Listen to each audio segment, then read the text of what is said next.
Logistically, it's a nightmare for everybody. The federal government's GST break begins this Saturday, but Calgarians shopping for booze this holiday season won't get a tax exemption on everything, especially if they're shopping for spirits and mixed cocktails over beer. Beer and wine that have an alcohol content of 22% or less will be GST free.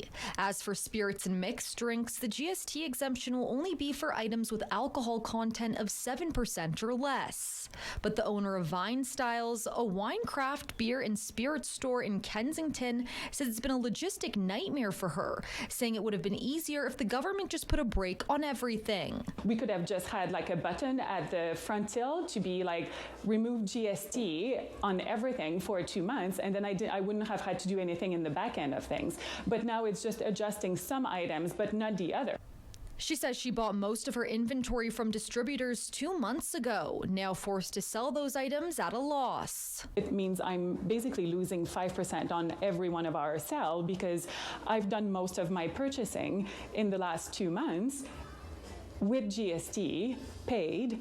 And now I'm going into 2 months of selling those items without GST. But selling items at a loss isn't her only concern. She also worries the Canada Revenue Agency may audit small businesses like hers if they make a mistake. All going to do our best, right? But there will be some mistakes happening. And I can't afford having an audit down the road for issues that the government didn't even help us to set up properly or fix like on time. As for if it will make an impact on Calgarians, people have mixed opinions. I'd probably still buy booze. It's not a huge difference in the actual alcohol price. I'm just buying all my alcohol for the whole year. I have already bought my booze. I'm not waiting to save anything. In Calgary, Margot Rubin.